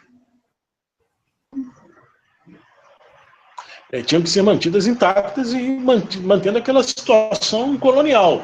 Os Estados Unidos não eram países que não eram países que defendiam a independência dos países lá do domínio colonial de Espanha e Portugal, não. Pelo contrário, né? Tanto que eles se posicionaram contra o Haiti, né? Foram totalmente contrários à revolução, né? O Haiti foi uma revolução, a independência do Haiti foi uma revolução, mas nos Estados Unidos não, foi uma contra-revolução, uma fronda de senhores de escravos, né? E vão nascer com uma ditadura militar do George Washington para reprimir os negros, para manter a escravidão, exterminar os índios e massacrar os brancos pobres que lutaram pela independência. E os brancos pobres que estavam revoltando. Bom, então... eu vejo, então, a situação do Oriente Médio cada vez mais instável, perigosa. A rebelião lá... Perdão, a guerra contra o Qatar não melhora a situação da Síria em nada. Os palestinos são as maiores vítimas de primeiro momento e pode favorecer a balcanização da Síria, né? A balcanização da Síria e do Iraque. Um fator aí que a Arábia Saudita já deixou claro que pode apoiar os curdos contra a Turquia, é aliado do Qatar, isso de um lado.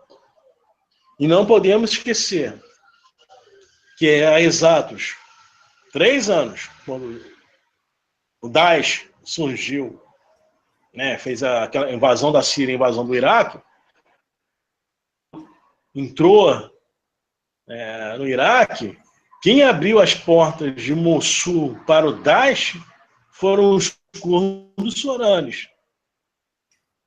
É o que o Pepe Escobar escreveu, né, deixou lá. Quem abriu as portas para o Daesh em Mossul foram os curdos. Hoje Mossul está sendo bombardeado com fósforo branco pelos Estados Unidos para supostamente para expulsar lá o Estado Islâmico, o Daesh. Mas quem junto com os curdos soranes, mas quem abriu as portas da cidade foi o Daesh, os curdos soranes, os peshmergas. E os peshmergas nunca foram simpáticos aos curdos curmanjos, que são comunistas, né? O YPG, né, eram, como se diziam, comunistas. Eu acho que essa parte do Kurdistão dá um hangout só sobre isso, porque tem essa questão também que muitos anarquistas e comunistas apoiam. Nem todos curdos têm essa filosofia, essa ideologia, né? E muitos, inclusive, como você falou, muitos são pró-imperialistas, né? Então eles apoiaram esses curdos soranes do Iraque, esses peshmergas, eles abriram as portas de Mossul para o Daesh, não fizeram resistência alguma. Isso quem escreveu foi Pepe Escobar, suspeita, né? Eu não creio que nesse aspecto o Pepe Escobar tenha, digamos,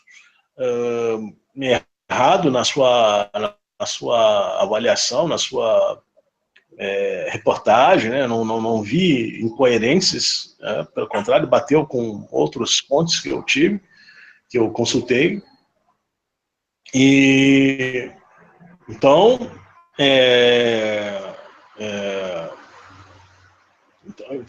existe essa ameaça de constituir o Kurdistão racista, exclusivista, um segundo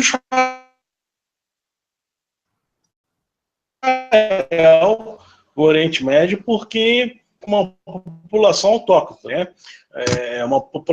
Ao contrário do que vir importados da Europa, principalmente, né?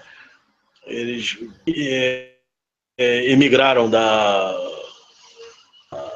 Europa e da Rússia, né, para a Palestina. Nesse caso, vai ser uma população nativa e que é mesclada, né, o que esses anarquistas e comunistas mal informados ou até armados e às vezes mal intencionados, né, eles não entendem que essa população, ou não querem entender, né, que essa população vive mesclada com as outras populações do Oriente Médio. Estão mesclados, é o seu vizinho. É como o seu vizinho, que é torcedor do Botafogo, do Fluminense, ou do Corinthians, ou do Palmeiras, é o seu vizinho, a sua namorada, que é a sua vizinha, que é torcedora do Corinthians, e você é torcedor do Palmeiras, é sua noiva, ou seu irmão, ou seu sobrinho, enfim. Eles estão lá mesclados.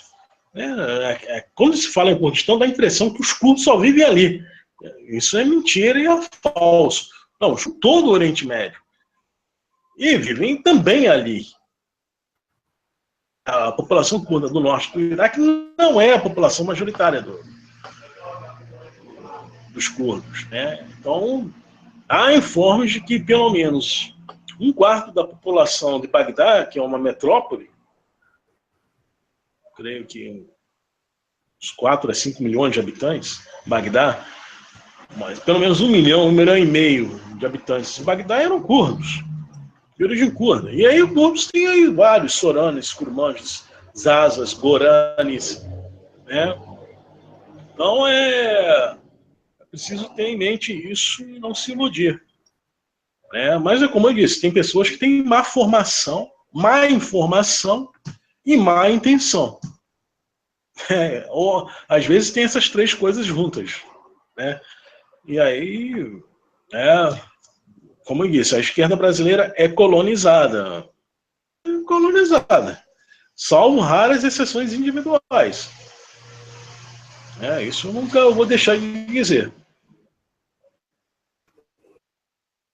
Então, é uma situação muito desestabilizadora, não é algo positivo,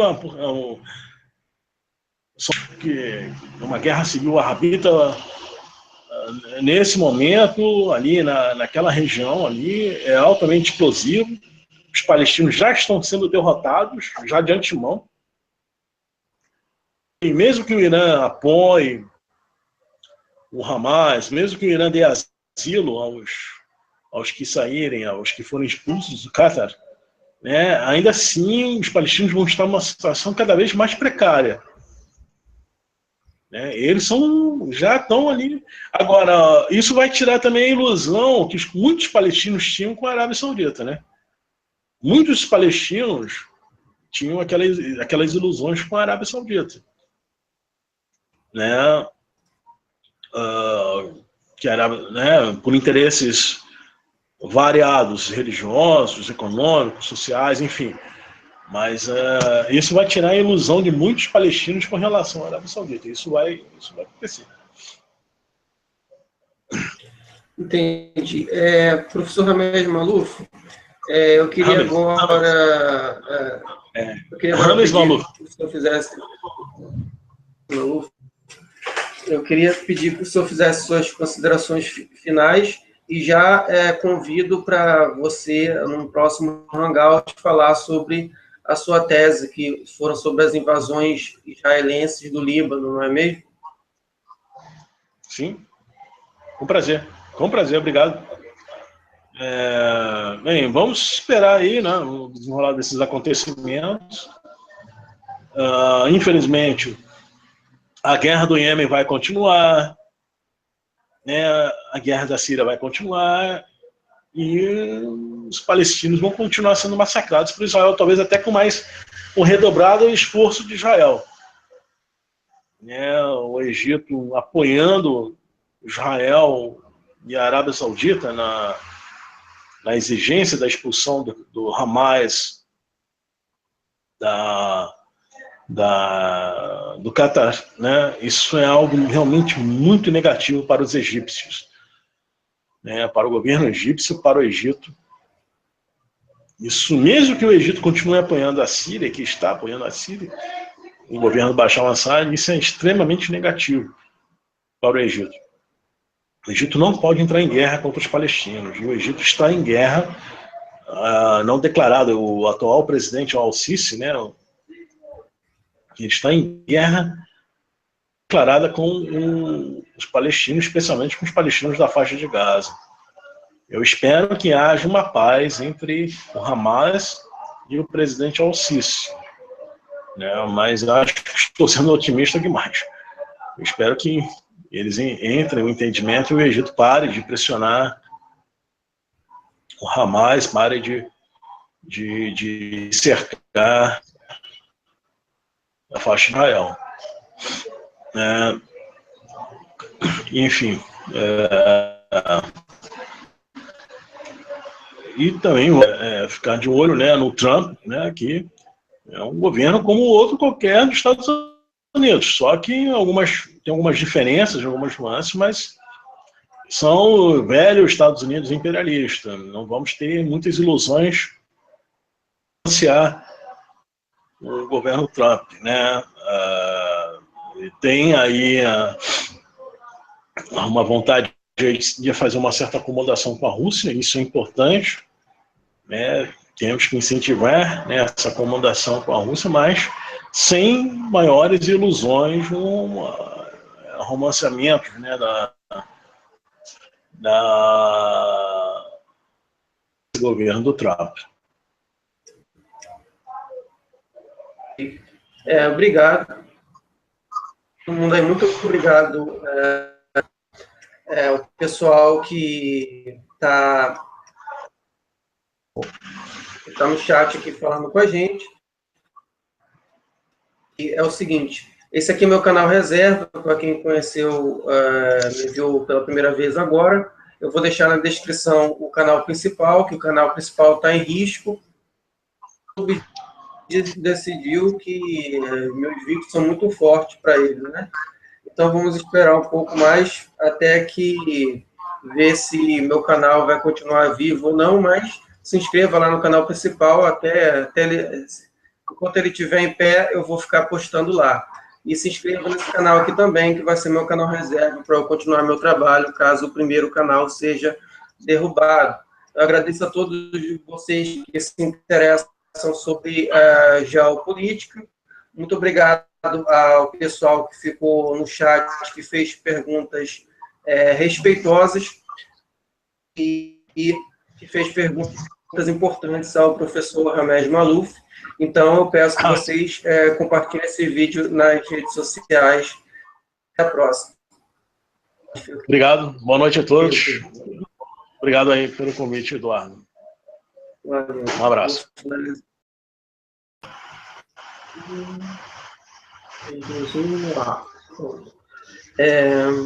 Vamos lá. Olá, pessoal. Eu sou o professor Eduardo Lima e eu estou aqui mais uma vez com o meu amigo, professor, doutor em Geografia, Ramesh Malouf. Ele é especialista em Oriente Médio e eu vou perguntar para ele a recente crise no Oriente Médio, que é a crise no Catar, a ameaça dos Estados Unidos de atacarem o Catar. Há muita desinformação nas redes. Um minuto, gente, que eu vou consertar aqui que está aberto.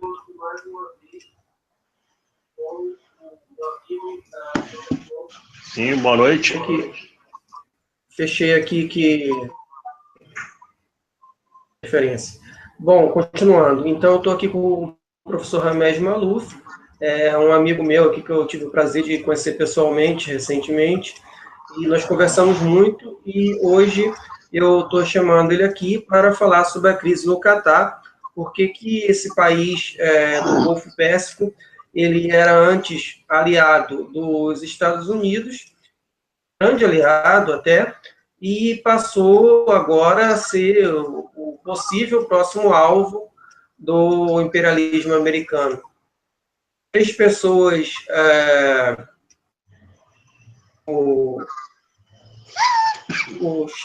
tem 3 pessoas assistindo, então eu peço que essas pessoas compartilhem aí nas redes sociais, porque o computador aqui é lento, fica difícil compartilhar ao vivo e a gente não tem dinheiro para comprar aqueles bots que outros canais têm aí, não. Então, por favor, compartilhe nas redes sociais para que mais pessoas possam entrar aqui. Boa noite, professor Ramesh Malouf. Eu peço para você se apresentar, fazer sua introdução e já explicando aí, começa a explicar um pouco sobre o Catar e sobre o Oriente Médio de um modo geral. Boa noite, obrigado pelo convite.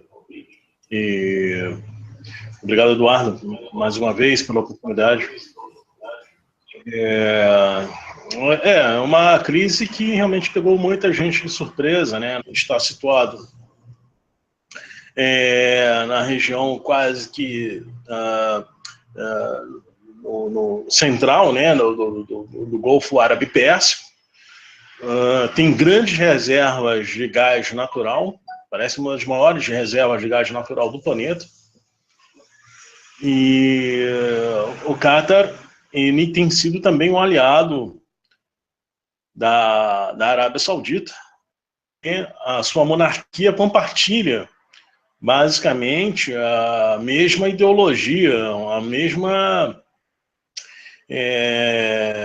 seita, né? Compartilha a mesma fé religiosa no arabismo, né? Que é defendida pela Arábia Saudita até por laços sanguíneos, né? Um dos descendentes, a filha, né, do fundador da seita wahhabita, se casou com o emir saudita na época do século XVIII, na metade do século XVIII, quando ainda era apenas uma seita de extremistas, radicais, loucos mesmo, né? Pessoas loucas, né? No meio do deserto, um lugar marginal, periférico, tanto do ponto de vista histórico quanto geográfico, da Península Arábica e do mundo árabe, do mundo muçulmano. Né?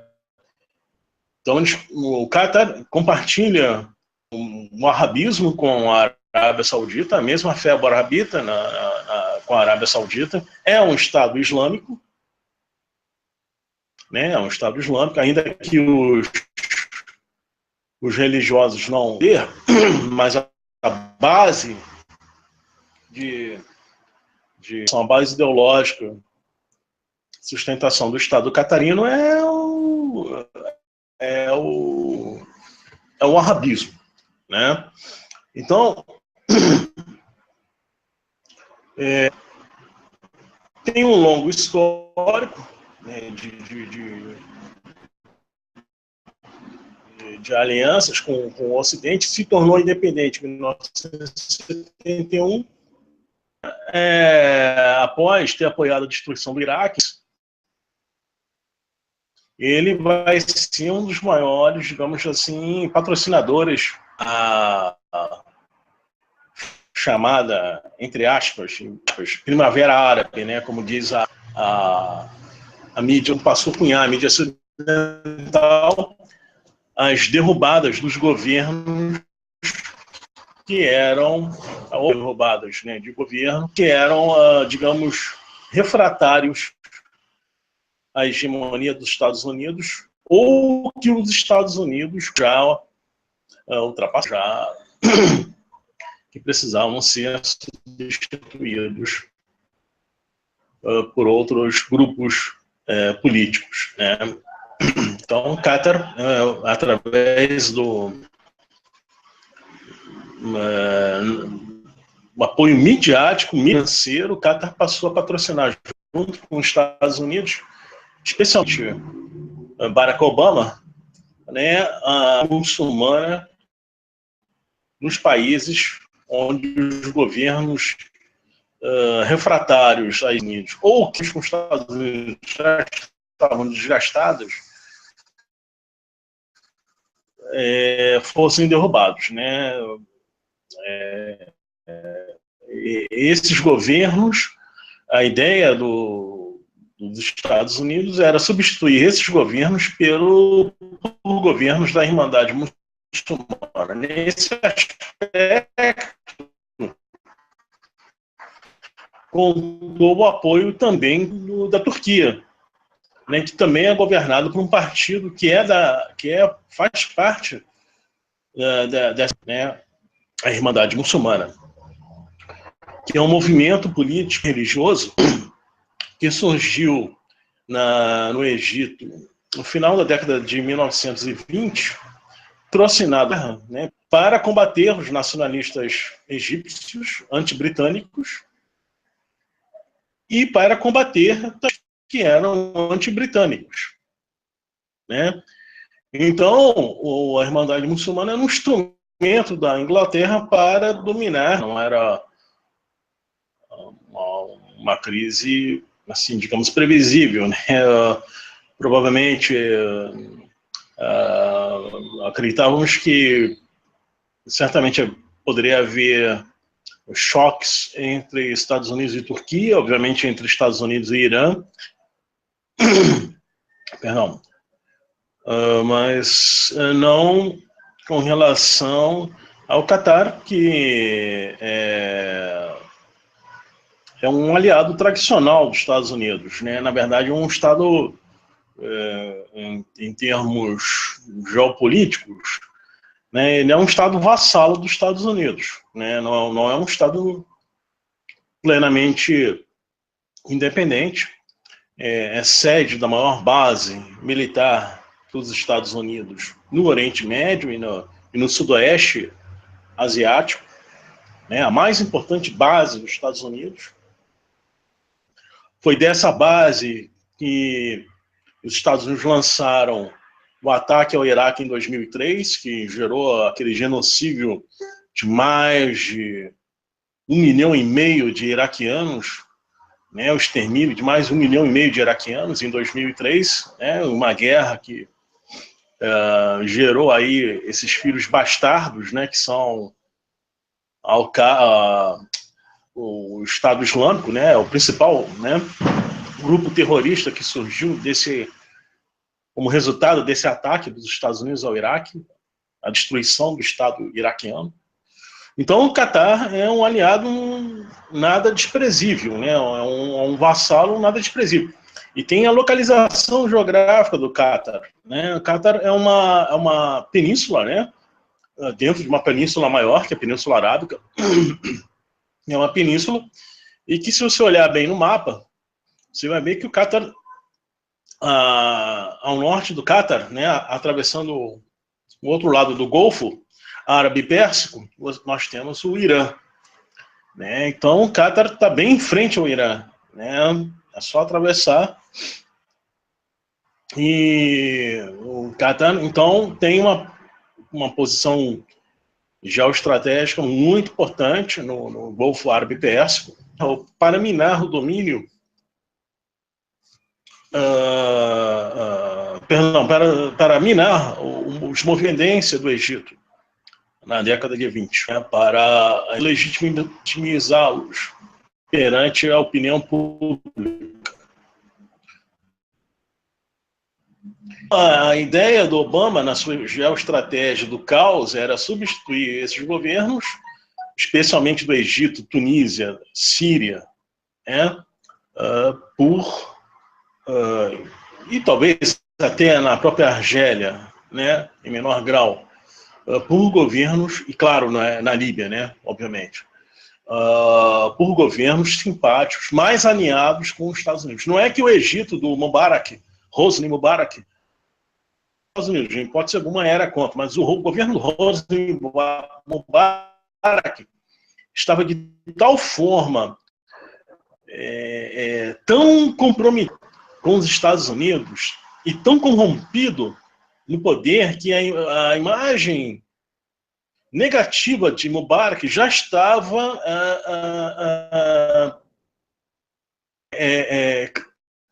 criando uma sombra muito negativa sobre